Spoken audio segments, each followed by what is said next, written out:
Hello students, आज हम बात करने वाले हैं नेचर ऑफ केमिकल बॉन्ड। ठीक है, केमिकल बॉन्ड को हम अब पढ़ेंगे कि भाई कौन कौन से केमिकल बॉन्ड्स होते हैं। एक्चुअली ये केमिकल बॉन्ड किस में बनता है? केमिकल बॉन्ड बनता है एलिमेंट्स में, और जिससे क्या फॉर्मेशन होता है? कंपाउंड। ओके, हमने इसके पहले कहाँ तक कंप्लीट किया? पीरियोडिक टेबल तक मैंने आपको कुछ बातें बताई। ठीक है, पीरियोडिक टेबल्स के बाद अब क्या पढ़ने वाले हैं? Chemical bonding. ठीक है, और उसके बाद हम पढ़ेंगे एटॉमिक एंड मॉलिक्यूलर स्ट्रक्चर। ठीक है, तो सबसे पहले हमने बात क्या कंप्लीट की? Periodic table. अब क्या पढ़ने वाले हैं? केमिकल बॉन्डिंग, और ये थर्ड क्या है? Atomic and molecular structure. कुछ ऐसा मान लो कि ये दिल दोस्ती डांस जैसा हो गया। ओके, क्या बोला मैंने? दिल दोस्ती डांस। पीरियोडिक टेबल को हम क्या बोल रहे हैं? दिल। It's a heart of chemistry. Okay, क्या है वो? हार्ट ऑफ केमिस्ट्री है। उसके बिना तो हम केमिस्ट्री पढ़ ही नहीं सकते। तो जब किसी का दिल जीत लो तो उसके साथ क्या बन जाएगी? दोस्ती। तो दिल दोस्ती, दिल की बातें हो गई है। अब किसकी बात करेंगे हम? दोस्ती की। ओके, तो देखो नेचर ऑफ केमिकल बॉन्ड, कौन कौन से केमिकल बॉन्ड होते हैं, और एक्चुअली ये केमिकल बॉन्ड क्या होता है? केमिकल बॉन्ड किसके बीच बनता है? देखो, केमिकल बॉन्ड मतलब क्या होता है? एक्चुअली ये अट्रैक्टिव फोर्स होता है, या इसको बोल सकते हैं हम it's a force of attraction. ठीक है, it's a force of attraction. Actually attractive force होता है, फोर्स ऑफ अट्रैक्शन। किसके बीच? Force of attraction between the element, या force of attraction which holds the element.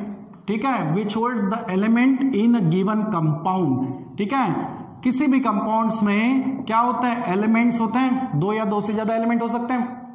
तो उस एलिमेंट्स को होल्ड करता है एक अट्रैक्टिव फोर्स, जिसको हम क्या कहते हैं? Chemical bond. ओके, क्या होगा?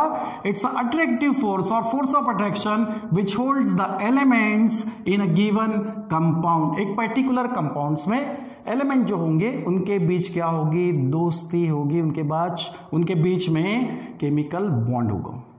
ओके, अब कौन कौन से केमिकल बॉन्ड हो सकते हैं? ठीक है, तो there are number of chemical bonds. जैसे कि फर्स्ट जो है that's ionic bond. Okay, second जो है उसको हम कह सकते हैं कोवैलेंट बॉन्ड। ठीक है, ionic bond, covalent bond. The third one is coordinate bond. ठीक है, कोऑर्डिनेट बॉन्ड। ये तीन तो खास तौर से पढ़ने हैं। इसके अलावा भी अगर देखा जाए तो मेटेलिक बॉन्ड होता है। ठीक है, मेटेलिक बॉन्ड, और एक होता है हाइड्रोजन बॉन्ड। हाइड्रोजन बॉन्ड बहुत जरूरी भी है, पढ़ना है उसको, आगे भी पढ़ेंगे हम उसको। हाइड्रोजन बॉन्ड के बारे में जानकारी बहुत जरूरी है, क्योंकि आप जानते हो water is universal solvent. Water में बहुत सारी चीजें डिसॉल्व हो जाती हैं। क्यों? क्योंकि वो डिपेंड करता है हाइड्रोजन बॉन्ड पे। ये भी हम आगे पढ़ेंगे। तो these are the number of chemical bond. ठीक है, इनसे एलिमेंट्स में दोस्ती हो जाती है, एलिमेंट एक दूसरे से बाइंड हो जाते हैं, होल्ड होते हैं किसमें? कंपाउंड में। ओके, समझ में आया? अब बात यह है कि क्यों करते हैं एलिमेंट एक दूसरे से दोस्ती? क्यों करते हैं? क्यों बाइंड होते हैं एक दूसरे से? क्या होगा रीजन? क्या होता है रीजन? जरूरत। एक इंसान दूसरे इंसान से दोस्ती करे तो डेफिनेटली कुछ जरूरतें हैं। ठीक है, तो पीरियोडिक टेबल में हमने बहुत से एलिमेंट्स वहां पर देखे, कुछ एस ब्लॉक, कुछ पी ब्लॉक के, कुछ डी ब्लॉक के, तो कुछ एफ ब्लॉक के हैं। लेकिन पीरियोडिक टेबल में आपने देखा होगा कि एलिमेंट्स में कुछ ऐसे एलिमेंट्स हैं कि जो पीरियोडिक टेबल्स के बिल्कुल 18 ग्रुप में आपको दिखाई देंगे। कौन से थे वो? कौन से थे? Helium, neon, argon, krypton, xenon, radon. ये जो हैं these are the zero group element, या इसको हम कहते हैं इनर्ट गैस एलिमेंट। ओके, ये बाकी अदर एलिमेंट से क्या होता है? डिफरेंट नेचर के होते हैं। क्यों होता है डिफरेंट नेचर? इसलिए क्योंकि ये किसी से दोस्ती बनाते ही नहीं है। इसका मतलब इनकी कोई जरूरत ही नहीं है। इनकी कोई जरूरत नहीं। क्यों? क्योंकि ये जो एलिमेंट्स होते हैं इनका ऑक्टेट या ड्यूप्लेट क्या होता है? कंप्लीट होता है। They have complete. ठीक है, ये जो है इनके पास क्या होता है? दे हैव कंप्लीट ड्यूप्लेट और ऑक्टेट। इनका या तो ड्यूप्लेट कंप्लीट होता है, ठीक है, या फिर इनका ऑक्टेट कंप्लीट होता है। ठीक है। जैसे कि हीलियम जो है इसका ड्यूप्लेट कंप्लेट है, तो बाकी जो एलिमेंट्स है इनके ऑक्टेट कंप्लेट है, और इसके वजह से ये क्या है, स्टेबल है। क्या ये स्टेबल, ठीक है। आपने सुना होगा क्या बोलते हैं, खुद ही को कर बुलंद इतना कि खुदा बंदे से खुद पूछे बता तेरी रजा क्या है। ये तो खुद को बुलंद कर चुके हैं, ये तो इतने खुद को बुलंद कर चुके हैं कि भाई भगवान भी इनसे प्यार करता है, अल्लाह इनसे प्यार करता है। ओके, तो फिर हमारा क्या होगा, हम भी सोचेंगे कि भाई हमको भी भगवान थोड़ा चाहे, हमसे भी अल्लाह प्यार कर ले। ऐसे थोड़ी होगा, हमें क्या करना पड़ेगा, हमें भी इनके जैसे बनना पड़ेगा। यानी जब इनके ड्यूप्लेट कंप्लीट है, ऑक्टेट कंप्लीट है, ठीक है, तो हमें भी हमारे ड्यूप्लेट से ऑक्टेट कंप्लीट करने होंगे। हमें मतलब बाकी जो एलिमेंट्स है उनको, और इन्हीं ड्यूप्लेट से ऑक्टेट को कंप्लीट करने में, यानी इसी जरूरत के वजह से एलिमेंट एक दूसरे से कंबाइन होते हैं, एक दूसरे में दोस्ती करते हैं, और उस दोस्ती का नाम हमने क्या दिया, केमिकल बॉन्ड। ओके, तो सबसे पहली बात करते हैं यहां पर आयोनिक बॉन्ड की।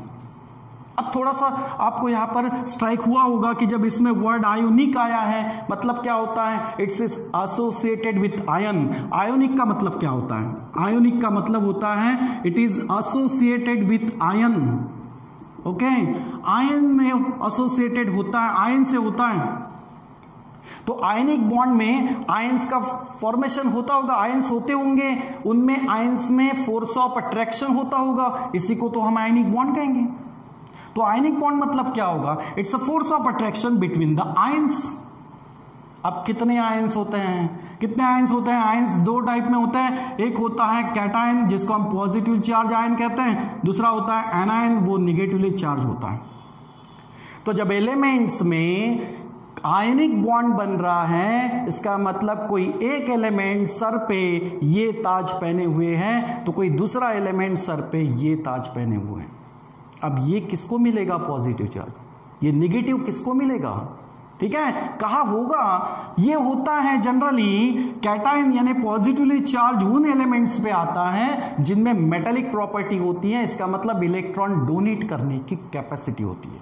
किसी को इलेक्ट्रॉन दे, कोई किसी को दान दे सकता है, कोई किसी को भीख दे सकता है, क्यों, क्योंकि रीच है, ठीक है। जो भिखारी होगा तो भी क्या बोलेगा, भाई दे दो, ठीक है, तो वो तो निगेटिवली चार्ज हो गया। ये तो रिच मैन है जो बांट रहे हैं। तो एलिमेंट्स जो कैटायन बनाते हैं वो क्या होता है, जनरली मेटालिक प्रॉपर्टी शोज करते हैं। इसको समझने के लिए फॉर एग्जांपल जैसे कि सोडियम क्लोराइड हो गया, और भी एग्जांपल हो सकता है, लिथियम क्लोराइड हो गया, मैग्नीशियम MgCl2 मैग्नीशियम डाइक्लोराइड हो गया।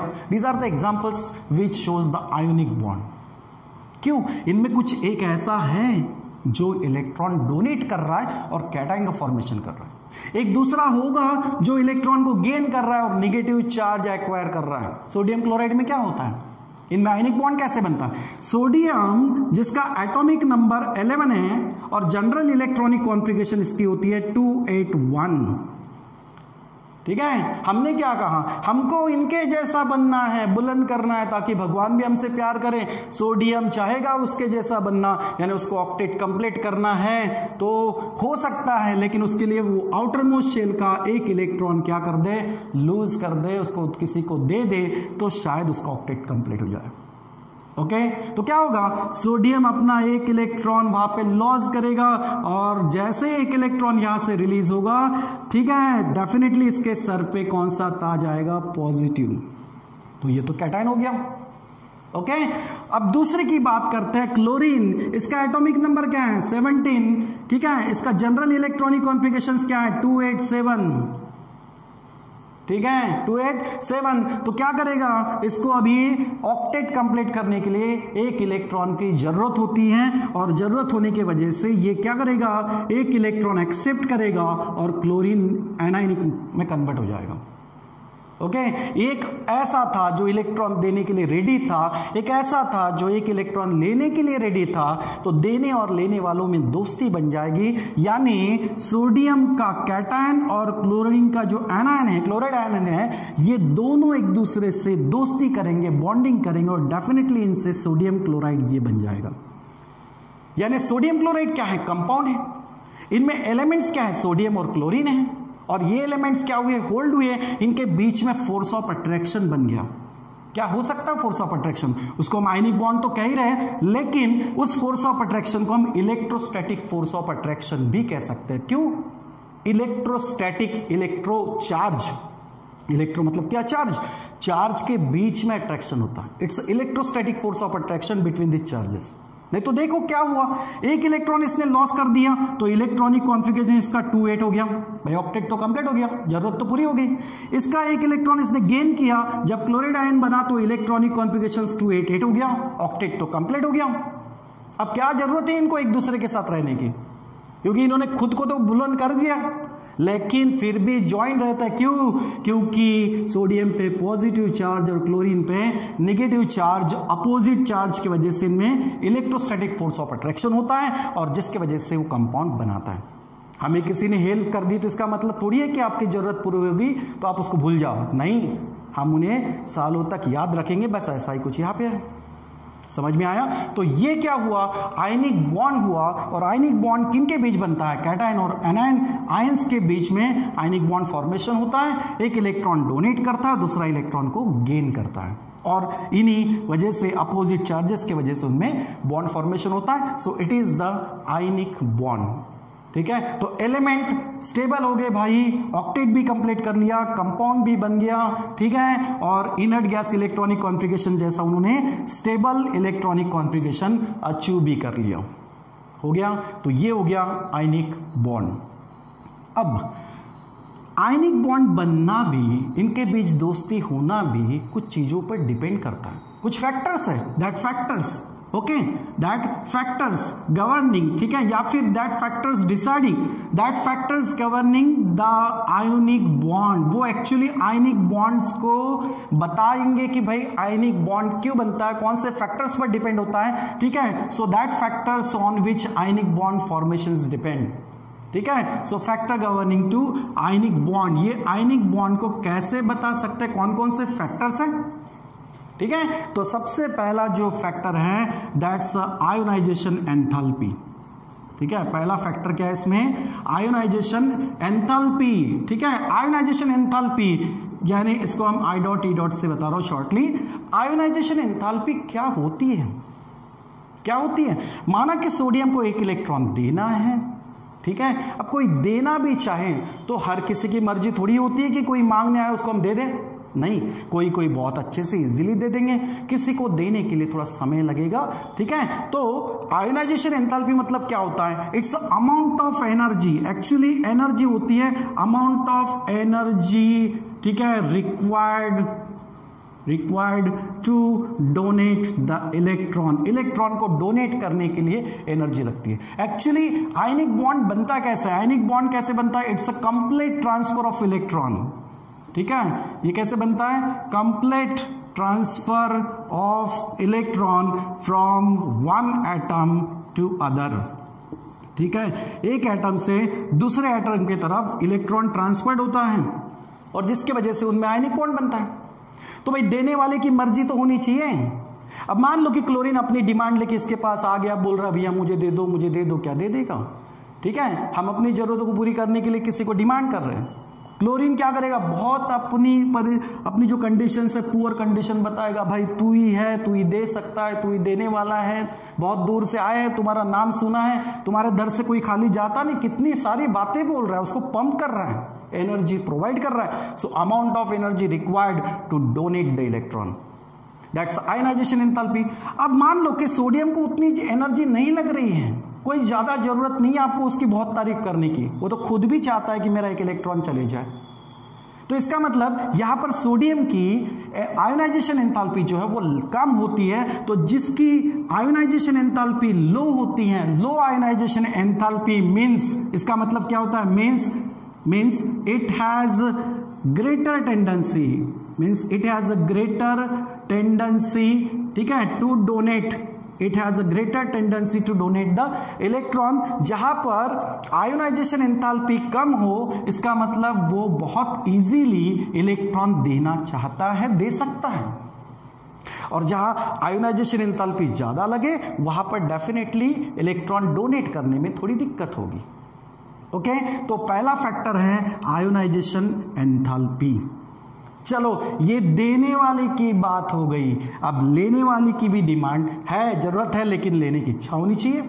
ओके, तो सेकंड फैक्टर जो है वो क्या है? फर्स्ट आयोनाइजेशन एंथैल्पी, सेकंड जो है वो है इलेक्ट्रॉन गेन एंथैल्पी, और थर्ड जो है वो है लैटिस एंथैल्पी। ओके, तो यहां तक समझ में आ गया आयोनाइजेशन एंथैल्पी तक। हम आगे बात करेंगे कौन से? इलेक्ट्रॉन गेन एंथैल्पी और lattice enthalpy in our next class. Okay बच्चों, यहां तक समझ में आ गया? Is it clear? चलो बाय।